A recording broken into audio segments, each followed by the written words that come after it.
pointing at, or? Right, so we are now recording, so everybody on their best behavior, please. So if you got the link to this workshop, thank you very much for joining us. This is our first attempt at doing this sort of thing. We normally do them in person at the Wye Valley Sculpture Garden, but this year we are using this particular format, so it's going to be quite interesting. As I said, I'm not going to go through the housekeeping. If you got the link to this, you read the housekeeping, so I'm sure it makes perfect sense. I'm going to do the first session, and the first session effectively is going to be pretty much open format around the questions which were posed. I'm hoping all of you were able to watch the videos which I sent out earlier on. If you weren't able to watch the videos, then we can still talk around those particular subjects. I'm not going to, as I say, I just want to kind of open up the floor a little bit to yourselves. In terms of the questions which were posed, I'll quickly recap on those questions. Just bear with me while I flounder a little bit.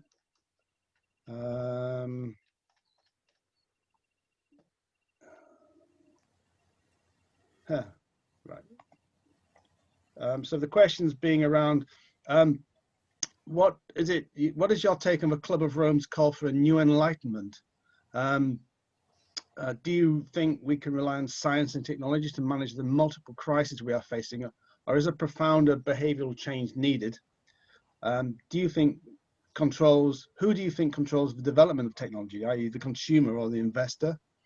And is education that focuses exclusively on the mind sufficient for the well-being of future generations? So I don't know if anybody's got an immediate burning question or thought on any of those. So I'll just open up the floor to begin with.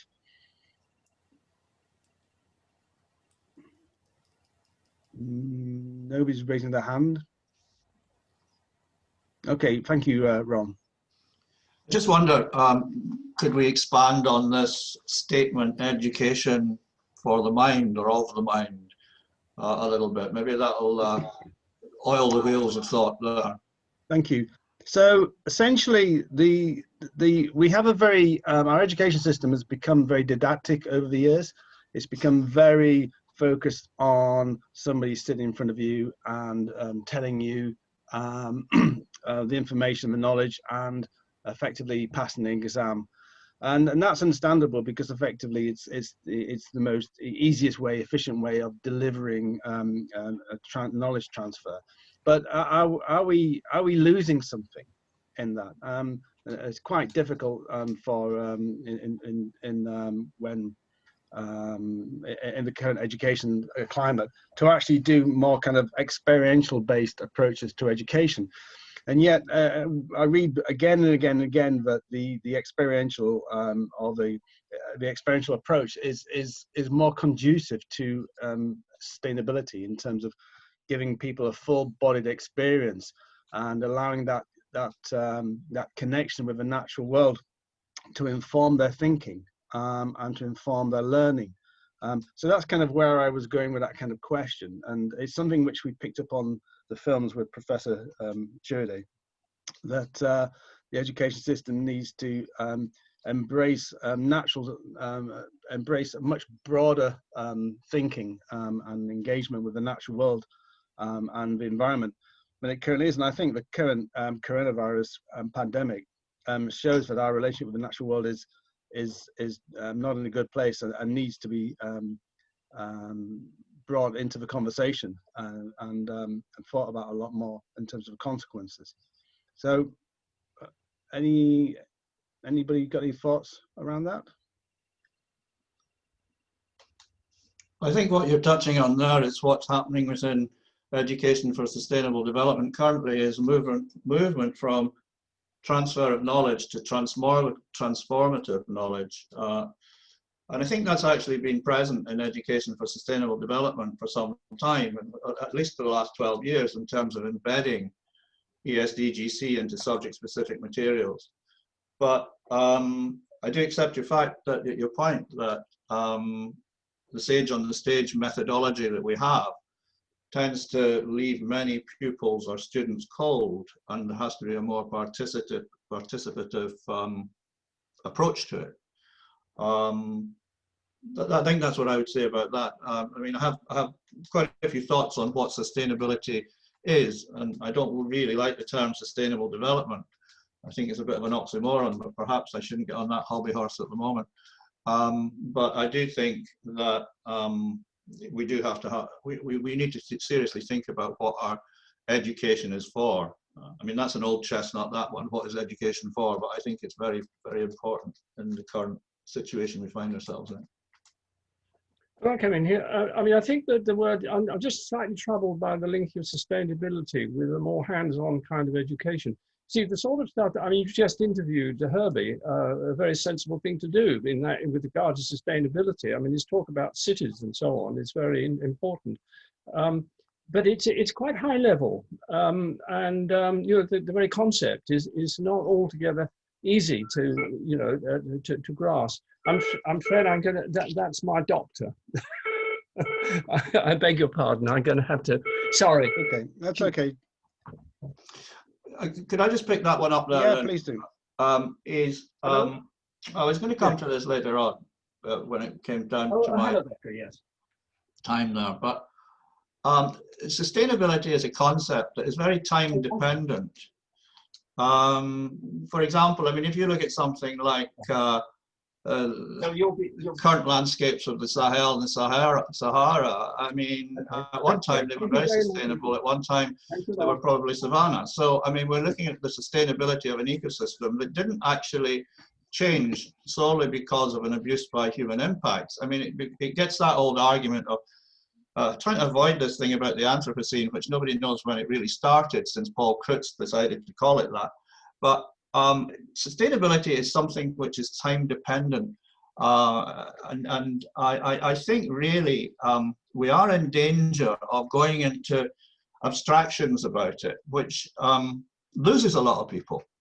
I mean, in my time in education for sustainable development and UN and UNESCO involvement, the thing's littered with acronyms that don't actually gel with many people.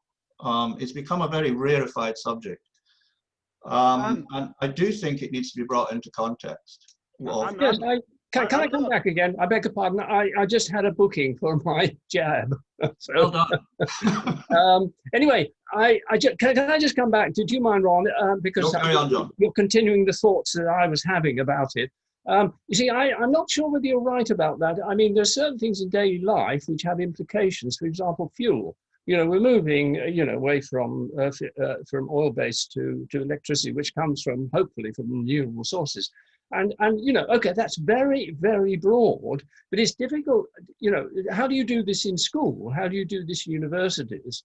You know, it seems to me that I'm not objecting to, and the only thing I would say about that is, you know, having not having been a school teacher or been involved in it, my impression is, and I've had children and grandchildren, is there's quite a lot of hands-on stuff goes on now. Oh, yeah. Then, you know, you talk about that sages on stages. I just don't think that's the way it goes these days.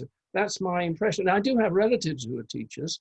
You know, I come from a family of them. You know, I'm very much in touch with that world, even though I haven't taught in it myself. And I think we've got to be careful here because, you know, I think the teaching profession has caught up pretty well with the sort of ideals that you're talking about. That's just my immediate thought about it. Can I ask Dimitri to make a contribution, please, Ron, and then we'll come to yourself. Thank you. Yes, thank you, Steve. Thank you, John.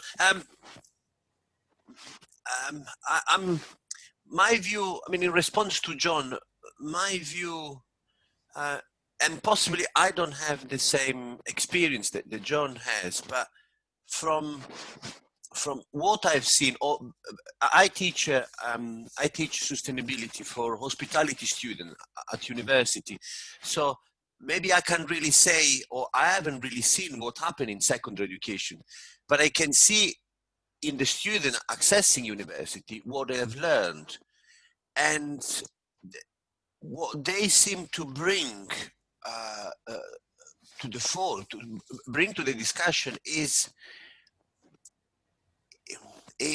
at times a,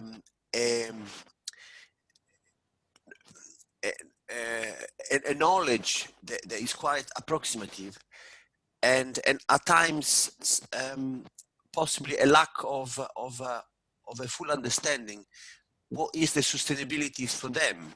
So in a recent, I had a survey in class just to set the module and get a view of the pulse of the student. And I asked what sustainability meant for them. I mean, the sample is small, obviously, it's just my class. But the answer I received, and particularly when I asked what is that they did in secondary education, many said, we didn't do anything. Another large number of students said it was rushed, and possibly out of, I think it was 22 respondents. So probably I had just a couple that said, one was, I mean, just to give you some more specific information, a student that studied sustainability for 2 years in depth was a student that attended the International Baccalaureate. So they had a module on sustainability for 2 years. And another student was a student that attended a business course who they had sustainability for 1 year. The response of the other student were either rushed or none at all. So that is my experience of sustainability in secondary education. I do have a colleague of mine who is preparing a paper on primary education, and there is possibly there again an effort, but it would seem from early research that this effort is very much left to the teacher initiative. So some do present a surface, a front of sustainability, which I'm afraid in some instances is a tick box exercise. But some others, they truly believe in what they're doing. So they bring children into their nature. They help children get engaged with this idea of nature, but also because they believe that the true change can only happen when there is a transformation. That's when we go back to transformational learning. When the children adopt new behaviors, which I think also goes back to the idea of sustainable development and the possible oxymoron that I think we and I don't want to go into the discussion there, but there is a deep reflection there to make. If we want to go somewhere where we're not going now, we need to change direction. So we can't go there. We can't go where we want to go. Keep doing what we're doing. Yeah, and I'd like just to build on that, if I can, Dimitri.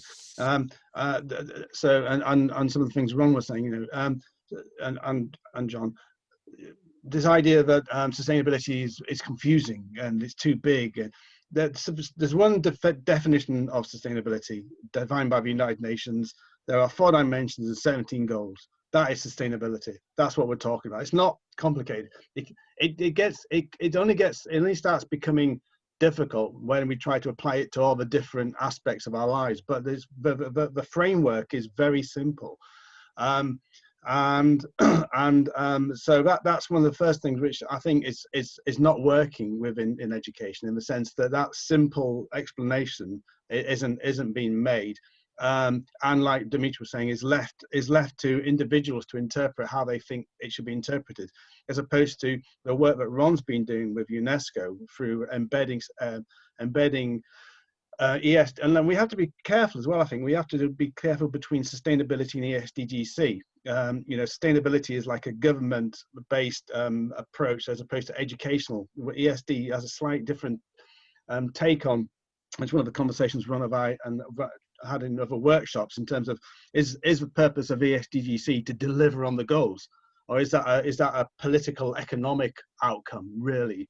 Perhaps ESD is more about opening up the possibilities rather than driving education towards some kind of outcome, but actually using that as a framework to open up thinking to maybe things which we hadn't factored in, but maybe don't meet with political outcomes. So, I mean, I think we have to distinguish between sustainability in a political context and ESDGC with an educational context. So a couple of things there. Sustainability is not complicated. The framework is very simple. How you apply that framework can become complicated, but it's where the work that Ron has been involved in terms of with UNESCO, in terms of how you embed that into the curriculum. But that's from my perspective, that is a failure on the educational side to really grasp that simplicity, and also it's not just a case of doing some activities, and it's also embedding sustainability into those activities so that the outcomes of those activities are understood. So that's just something I'd like to throw in there. We haven't heard from Michelle. I don't know. I hear you may have not heard all of this because I'm not sure if I can't quite work out if you've been able to listen to what we've been saying there. But perhaps you'd like to make a contribution. Yeah, I've just got issues with my camera. But yeah, so if I disappear, I apologise. I mean, I agree with everything that's been said so far, particularly what Dimitri's been saying as well. He and I work for the same university. But one of the things that I think is important as well is that we need to be aware of the importance of training teachers, because it's no good having sustainability in the curriculum if teachers don't feel competent enough or confident enough to even start thinking about how they can include that to be embedded within the huge amount of work, especially at school, that they're supposed to be delivering to students through the national curriculum, if that's the curriculum that they're following. So I think there's another issue involved in terms of teacher training. And I did a little bit of research last year on it with TEFL and TESOL teachers. And one of the things that came through from that research very specifically was they felt that they were now being asked to do two things simultaneously, which was not only do they have to be experts in their field, but they also have to be experts in sustainability in order to prepare themselves for the awkward questions that students might be asking in the classroom. So I think we need to be thinking about it from that perspective as well, rather than just looking at it from the teachers in the classroom, let's deliver. Well, hold on, we all need training on this, because and over and above that as well, we can't even agree on our terminology.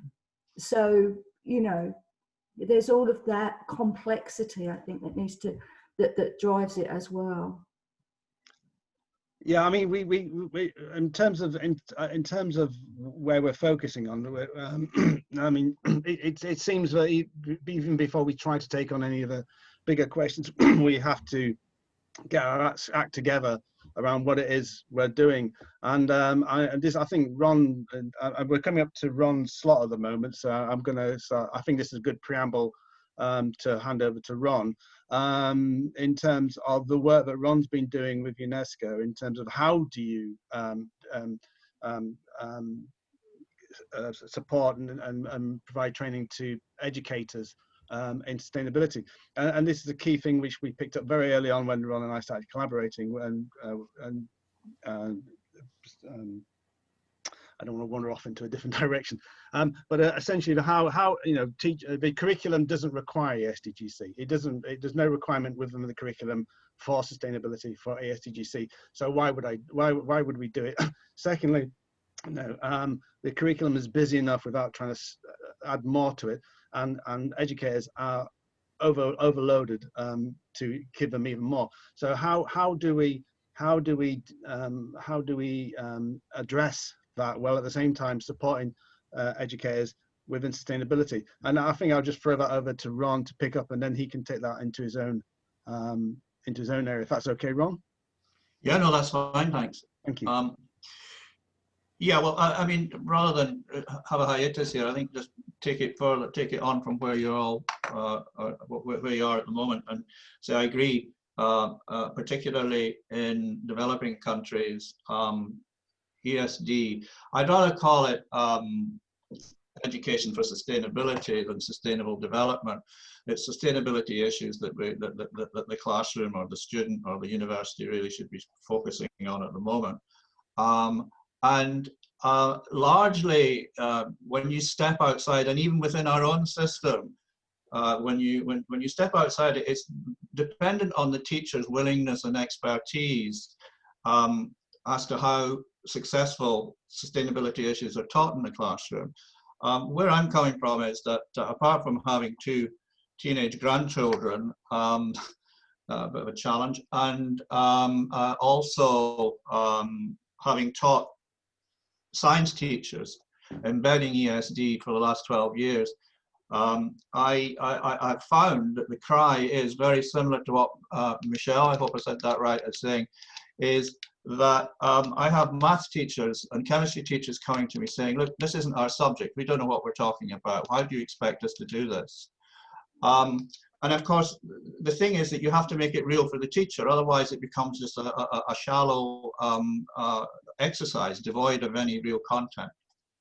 So my attitude towards that is very much embedding it in a system that is very much assessment driven. And you know, we went even in India, in Sikkim, in a Himalayan state, we were trying to embed assessment strategies that ran parallel with the achievement of subject-specific knowledge. It seems to work. Most people, most students, most parents want their child's education to achieve a better lifestyle for them, economic security and such like. So there has to be some incentive within it and within the assessment to take that on board. That kind of ties up, I mean, there's lots more. I don't want to overextend on that one. Let me try to bridge to, I don't know if anybody saw the film that I've made, which is really just about how ecosystems work and such like. And the reason that I think this is dovetailing into what we're talking about is, I should say that the SDGs are a little bit difficult to cope with really, because it's a federal response to local problems, and unless it can be interpreted into a local context, it tends to lose meaning for many teachers. However, what I've been trying to do is, as well as teaching at teachers and science at various levels, my own research is landscape ecology and ecosystem studies. And what I've been trying to do is sort of get to the bottom of what is our concept of nature, how do we define it, and how do we regard ourselves within it? Because unless you see yourself within it, it tends to become another barren exercise. Now, this is a question that has tickled the fancy from Greek philosophers right through the Middle Ages, right through the Renaissance to our modern scientific revolution. And I'm not really wanting to track that, although it is fascinating. I more want to think about questions that are relevant to us today, and whether we believe that it's by divine hand or enlightened reason or a superorganism such as Gaia. There's a perception of a natural order in nature. And I personally, this is a long time proposed and supposed, but I personally think it's a little bit more complex than that. And it's easy to assume that we all mean the same thing when we say nature and natural. And I think this is an important issue for us to address. One thing's for sure, there is no such thing existing today as a natural ecosystem. What do we mean by that? I mean, what is a natural ecosystem? Should we alter the definition to ecosystems without us as the dominant species?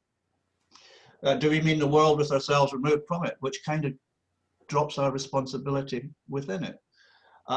is it just an abstraction, or where we've had minimal impact? So I feel that teaching about the ecosystem and how it works is an important step towards and component of education for sustainable development.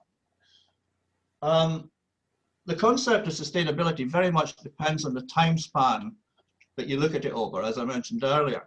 And the resilience and sustainability of an ecosystem is very dependent on the biochemical cycles or the sustainability of those within it.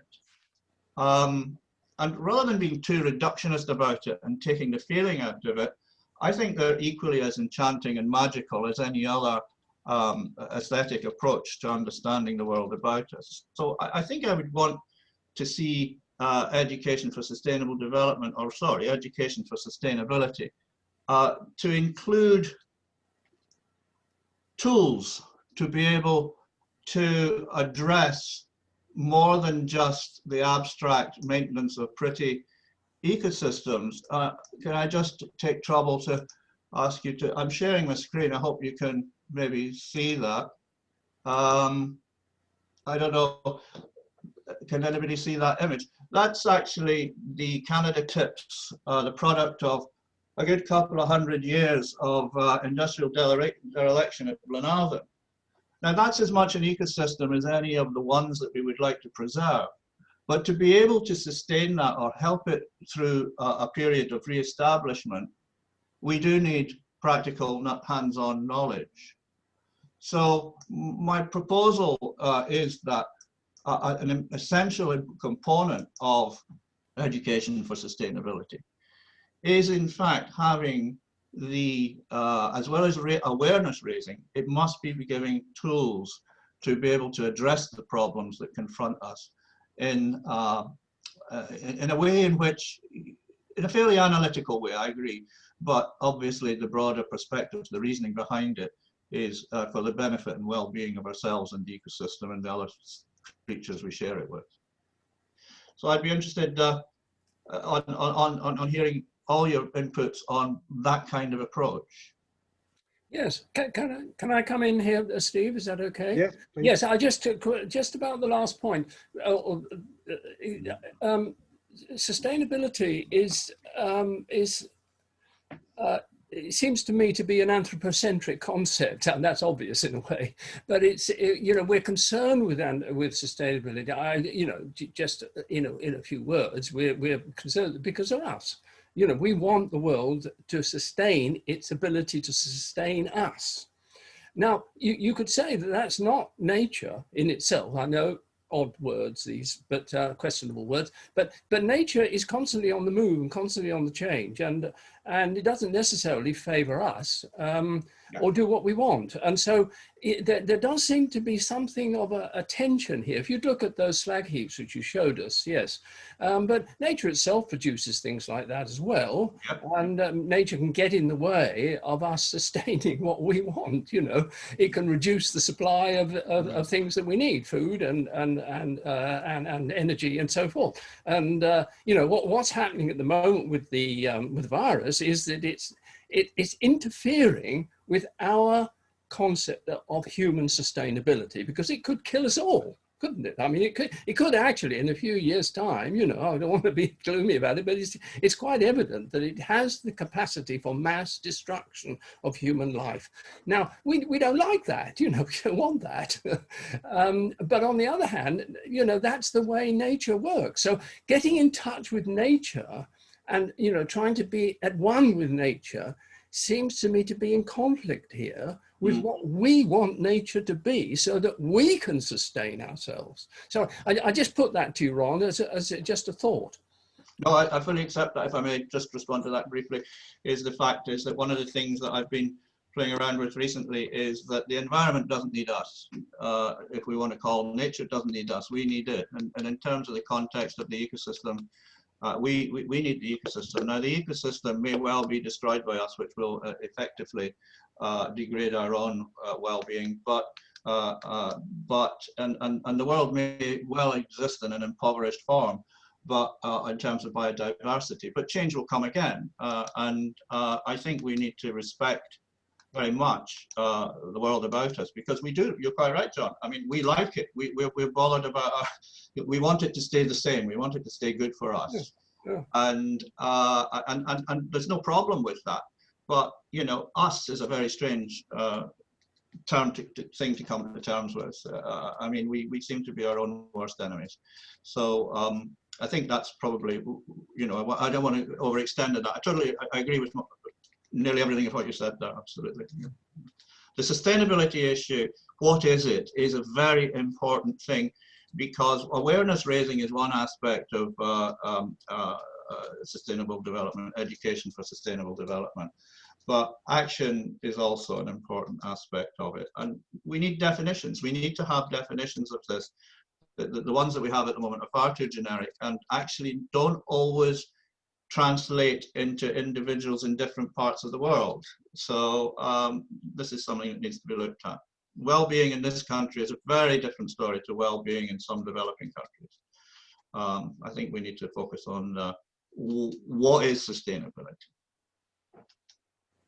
I'd like to contribute some there, but I'd like to open up to the other participants.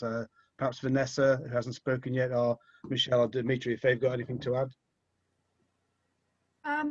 I'm just in the capacity of listener. I'm fascinated by this idea.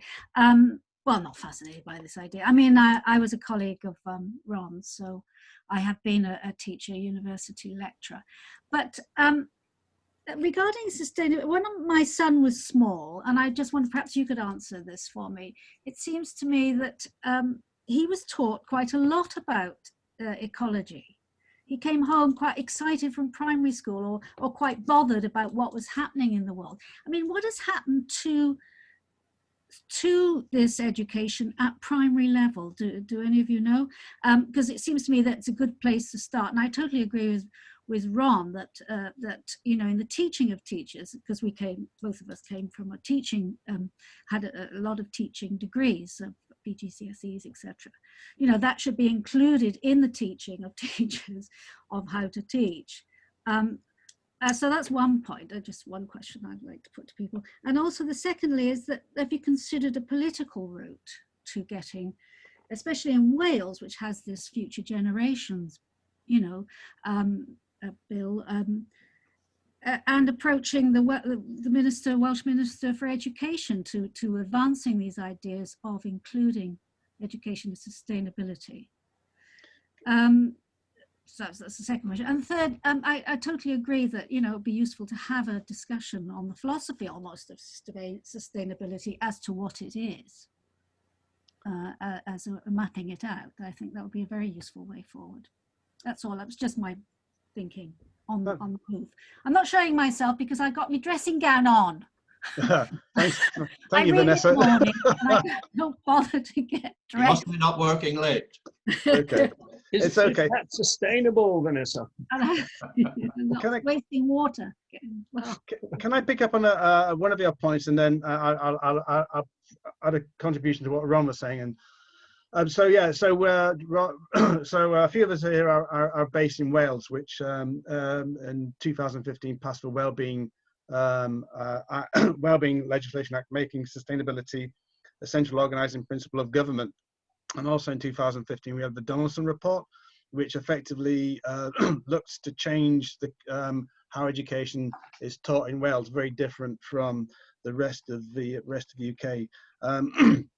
And yes, exciting times in Wales in terms of how government builds an economy for future generations, and how primary education, and in fact education from 3 to 16, delivers on that. There's two sides to this, I think, for me. One is that yes, education, primary school, all well and good, great, let's get on with it. But because of a climate crisis, we've got very limited time to actually turn this around. And it's adults who have the levers of power. By the time the children are old enough to have any influence, it'll be too late if we don't do something now. So one of my things is it's not just about education in primary school and in university, but it's also adult education. We need the adults to start changing things, their behavior. They need to start getting on board with what's the timescales and if we think coronavirus is bad, then from what we understand from the scientists, climate change is even worse. And if we look further down the line, mass extinction and mass extinction of species is even bigger. So you know, we've got huge terrifying crises that we create for ourselves, and adults need to be part of this educational change first, before and including with younger people. Otherwise we will just simply hand over a spent environment to them. Then that kind of ties me into something which I wanted to touch with Ron, was the theme of the interview I did with Professor Jode was the shadow of the Enlightenment. And one of the things we were trying to get at, or I was trying to get at, within that theme, was not to think that we are going to create some new shiny city on the hill, which is going to be perfect and wonderful, and isn't going to have its problems, and isn't going to have its unforeseen consequences, and we are going to create an opposite to what we do. We're going to, by the dint of trying to do something, we create its opposite. We are going to create a shadow, no matter what we do. But the idea is to create a more benign shadow than the shadow that we've created so far. You know, these terrifying crises which we've created for ourselves. Just try and think through a better way of doing things. And I think this is one of the difficult things I found with sustainability, and it kind of ties on with the very first point that John made, is it is systemic. It's not like you can just focus in on one area and just deal with one particular area. You have to think outside that area and into a much broader context. And that can be very difficult to do because we are trained to focus in on small areas. And one of the things Professor Jode says is that even within the sciences, lots of scientists can't talk to the scientists because they're so focused and siloed in particular areas. They don't have a bigger picture to see or to work with. So we're coming up to towards 37, Ron. So if I could hand that over to you. And then we'll open it up for any other ideas. But if I can just maybe hand that over to you, Ron.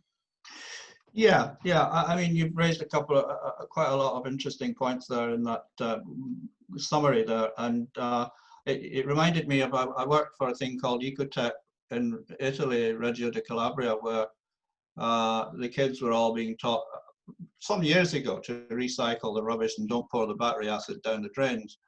And it was quite remarkable because the kids were taught that and they were going home and teaching their parents. And so there was a bottom-up movement in terms of awareness of sustainable practices and such like. But I'm feeling that, my feeling is that you know, it's not very hard to motivate young children in terms of sustainability issues. It's very interesting that all our children go clutching cuddly toys of animals, some of which are going extinct. And so that need for relationship with the other organisms in the world around us is very strong in the young. But when you move into secondary school teaching, you actually find it becomes assessment driven, and you find that the pressures that are put on to children, but also to adults in adult education, to improve their own circumstances. This is why the embedding process is important, to broaden the perspective, so that as well as achieving what the primary focus of education happens to be at the moment, there are wider issues being approached and dealt with, I think. So I'm thinking that I might be repeating myself there, but I just wanted to add that thing in about how our educational system is at the moment assessment driven. But one of my driving interests is in doing ecosystem studies is not just for children and such like. It's for people, and if people realize the intricacy, the intricate cyclical mechanisms that maintain ecosystems, and understand the energy flow through them, where it comes from, where it goes to. With an appreciation of that, they might actually see what bad practice is doing to disrupt them and what might be possible it doesn't have to be an esoteric exercise. I mean, in cities, you've got canals that are incapable of supporting life. There are urban landscapes, there are rural landscapes, and to realize that there's a commonality in terms of the nitty-gritty, the biochemical cycles that are operating there, is a useful thing for people, because it's not just a virtue signaling thing that I'm going to recycle my plastic. It's a fact that this is actually going to benefit myself, the world about me, and the other organisms that I share it with. So from that point of view, I think I agree with Steve, is that to fail to do that, we are opening the door to many, many afflictions as a result of our neglect of natural cycles. And I do think that that's part of the important educational process, to be able to have a holistic view of ourselves within the ecosystem, not outside looking in. That may have a very practical value. So I'm wondering, I think I'm pleased that you've given me the opportunity to speak, but I really think I'm going to hand it over to you all to hear your comments on that. Can I just ask something, Ron? Sure.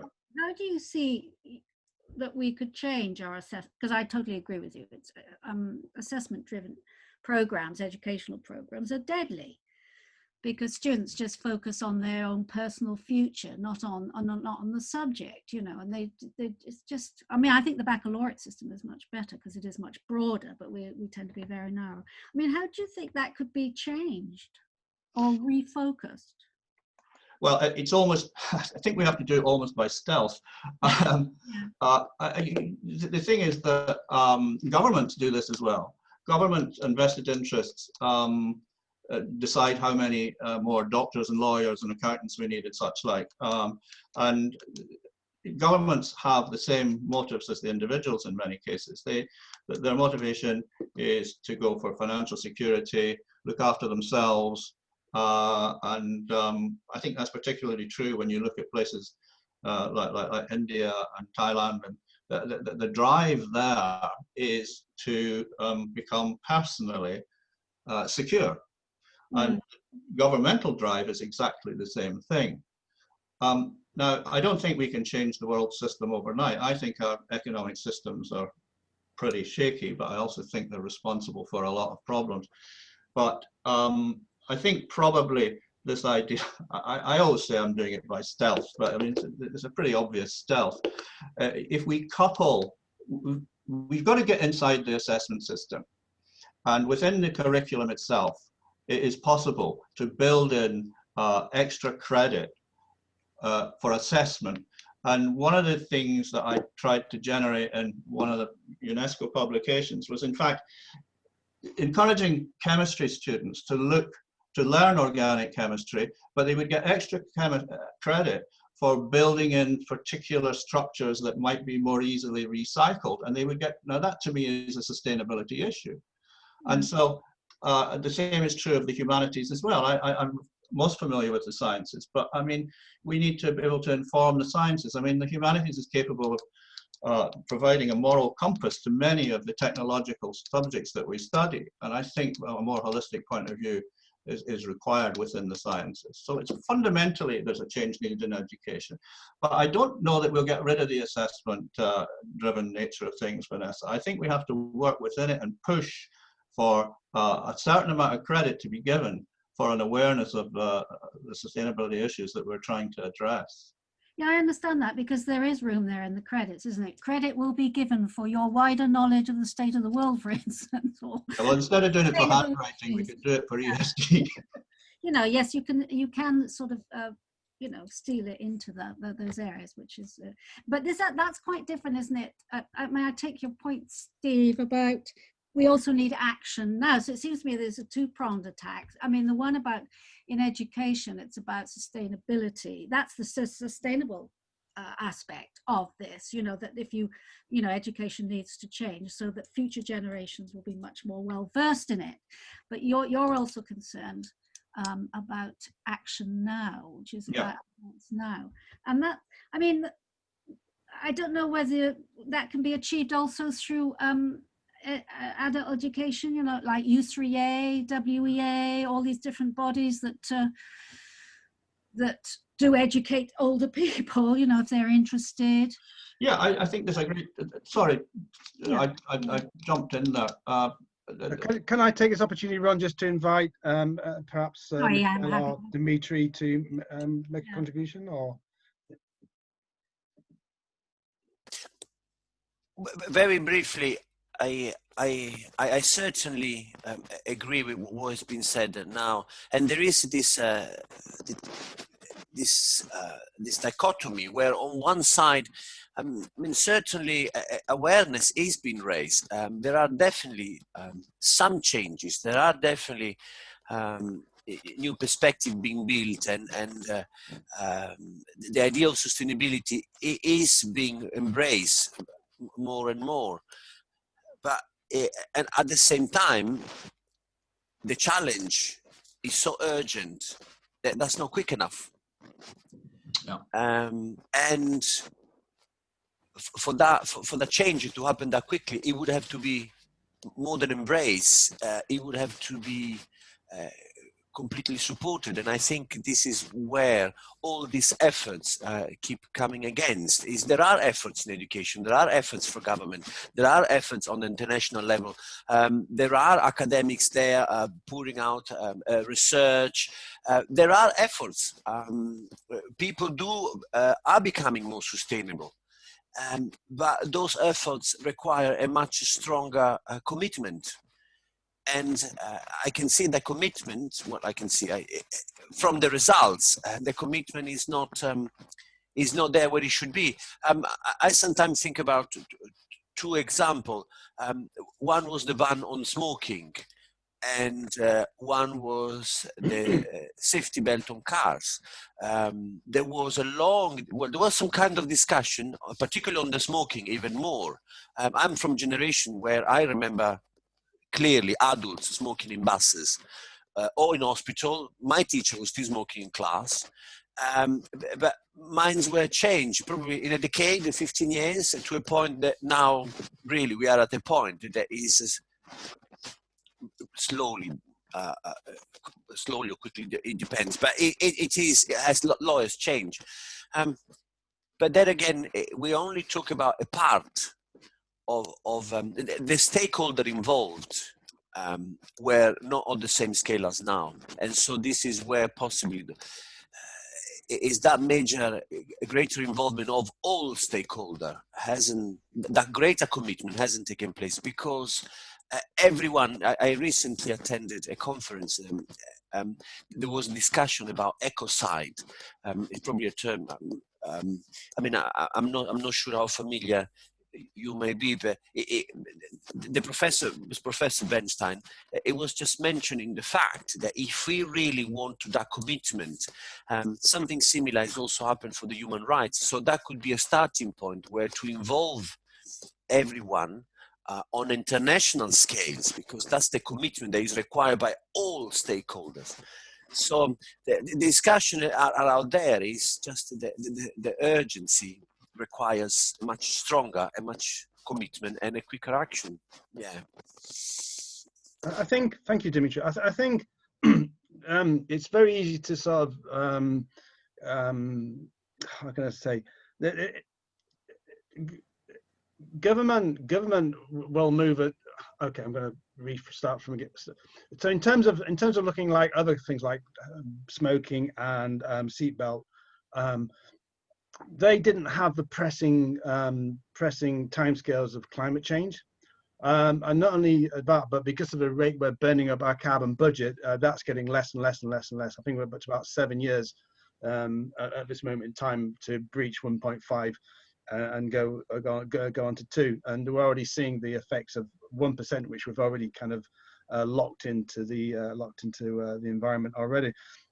It's for timescales which we haven't got, you know, and government is well aware of this, and not just UK government, but around the world in various forms and shapes. Even China's signed up to net zero by 2060. I mean, that's incredible. Just that alone. And whether they do it or not is a different question. But just to come out and say that tells you something. And now now there's an alignment between Europe and the Biden administration and the States and China.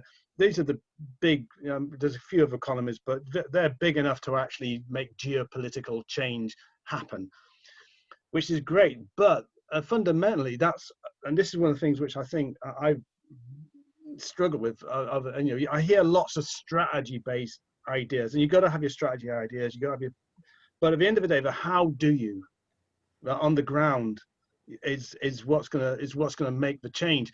And this is where, again, I point to Ron's work at UNESCO and the conversation around credits for, these things incentivize people, making particular, perhaps making the sustainability module that, like Dimitri is doing, compulsory, so that you can't just do it as a tick box exercise and get away with it. It's a key component within you getting your degree.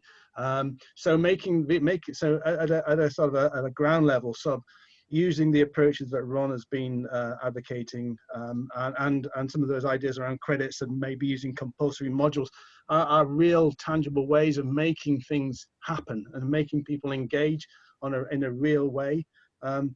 So I just want to throw that out. And on a housekeeping note, we've gone into our last 10 minutes, and what we'd like is perhaps as part of, and it's been great, this sort of organic conversation, but what we would like is some kind of like ideas about perhaps a follow-on workshop, or what you would like to see, or if you would like to see a follow-on from this. So I'd just like to put that out there, and and just open up the floor again. Maybe Michelle, maybe you'd like to give some thoughts about what we've been talking about, or maybe not. It's up to you. I think you're mute, Michelle. Maybe not. Okay. At this stage. Okay. Can I just throw in something then, if you and maybe Michelle, you want to come back on that, because you seem to have quite a focus on teaching there.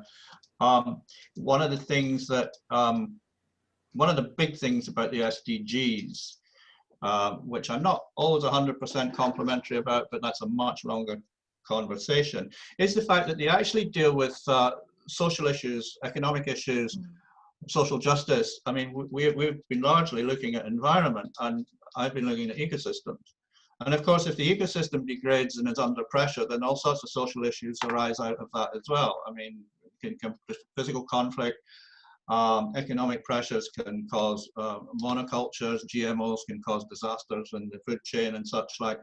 And so I would put that under the heading of what we've been working with, and a very important aspect of sustainability education these days comes under the heading of socio-scientific issues.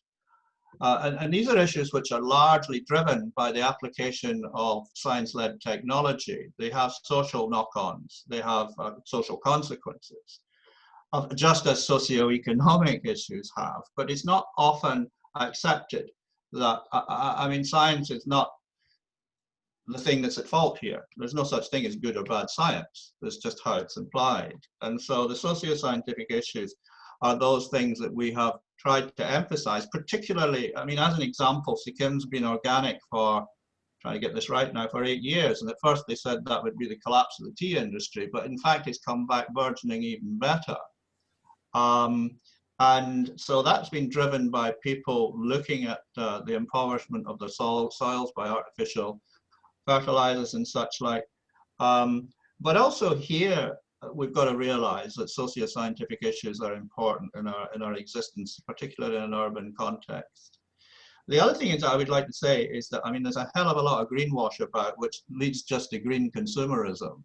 And I think we have to be skeptical about some of the virtue signaling by big organizations and companies, and indeed governments as well.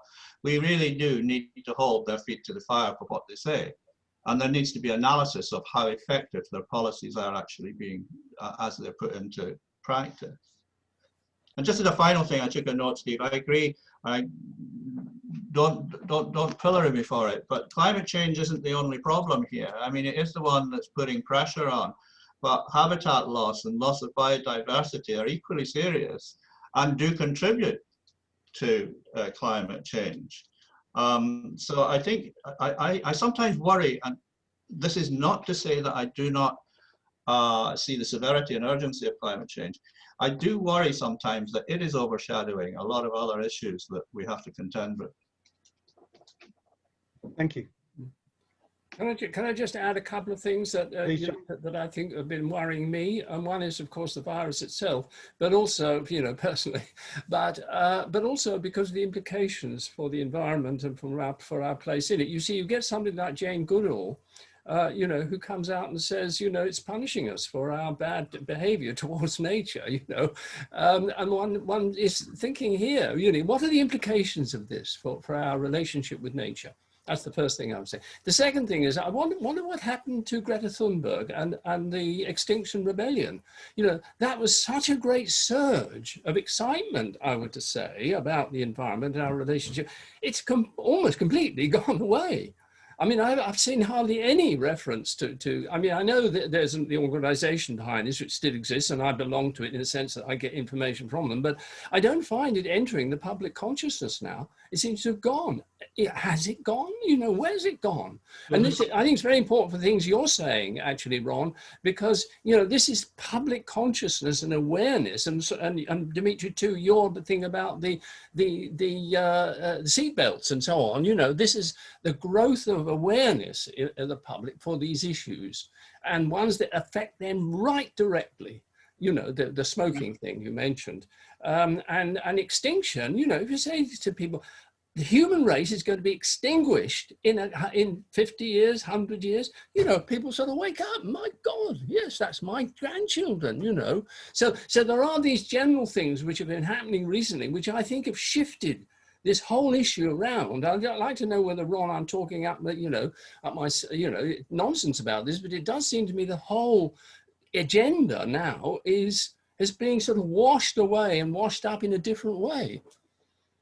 Yeah, I think it is. I think it's being hijacked as well by vested interests. It could be, yes. And I think once if you want to beat them, join them and work from within. And I think a lot of that happened. I mean, I'm old enough to remember, if you like, the hippie era, and I knew it was failed in terms of an alternative lifestyle the minute lawyers started to wear psychedelic ties. But I mean, the thing that I find with that is that I think governments and vested interests are actually, and some people, in fact, virtue signaling about it and diluting the whole drive that existed for a brief moment in time there. I mean, perhaps COVID is overshadowing everything at the moment, but I don't think, I think people like us, we should actually keep it alive in some way or another. Awareness raising is important, and action, it has to be coupled to action as well. And by that, I don't mean activism, although I'm not criticizing activism. I mean, doing things about it. On a small level. I mean, if I go out walking with my grandchildren and I see a plastic bag, I'll pick it up. It's just a small attitude like that can change a child's perspective. I feel that as well. But and I think there was actually, John, I think there was a documentary on recently, which I didn't take the time to watch fully, on Greta Thunberg's 18th birthday, some biog thing, but it was buried deep in a video platform that I came across by accident. I mean, but I do think it is interesting how for a while there was an impetus that had never been seen before about these issues. Can I just jump in a minute on that point? I mean, it does seem to me that if you want action now, that raising public awareness and consciousness is the key. I mean, I'm just thinking about what the government have done during COVID. You can imagine that in a similar situation, say that, climate change becomes really, really crucial, they might be ending up doing the same thing.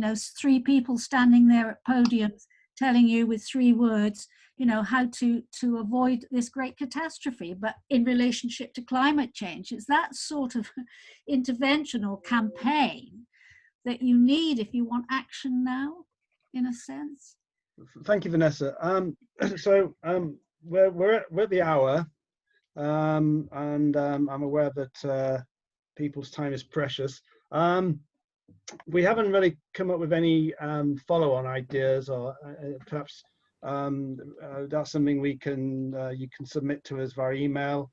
after this, or any ideas or thoughts or subjects which you'd like to for us to take on board and discuss, or perhaps watching this again, I'll send it out to yourself. And as I say, we will be making it available via the AOS channels. So perhaps that will generate some follow-on. I mean, we've covered quite a lot of ground from quite high level. I'll get to you in a minute, Ron. Sure, yeah, no problem. Please. We've covered some quite high level stuff, which maybe we can't do a lot about, but we've covered quite some lower level stuff which we can do something about. But I would like to take this opportunity to thank everybody for joining us today. And this has been quite what's the word I'm looking for? A new format for us. So we're going to take it away and learn some lessons as well. But and any ideas or thoughts you've got which can improve that, we welcome as well. So if you want to stay on, please do. If you would like to drop off, then please do. But I am going to stop the recording now. So yeah. So thank you very much. And yeah, like I said, I'll stay on and chat. But if you want to drop off, that's great. Thank you very much. Sorry, just before I go, Ron, if you could just make a quick point, and John, if you can make a quick point, please. Sure. Just as a way forward, the thought occurs to me based on what we've been saying. Perhaps for any future occasion, we could take on board the concepts of redefining or defining, if you like, sustainability as a general focus on things, because it seems that we have actually danced around the subject and found some flaws or difficulties in the definition of such a thing, and it might be a very worthwhile thing just to focus on that for a future seminar or symposium. I think that would be great. Yeah. I'd also like to thank you, Steve, for setting it all up and being such a good host. That's fantastic. Thank you, Steve. Yeah. Thank you. John. Can I just say thank you to you both for this initiative, which I think is very important. So good luck with it and give you whatever support we can. Thank you. Thank you. Yes, can I echo John on that? I think it was very wonderfully chaired, and it's been very stimulating and interesting, made me think about things. Thank you.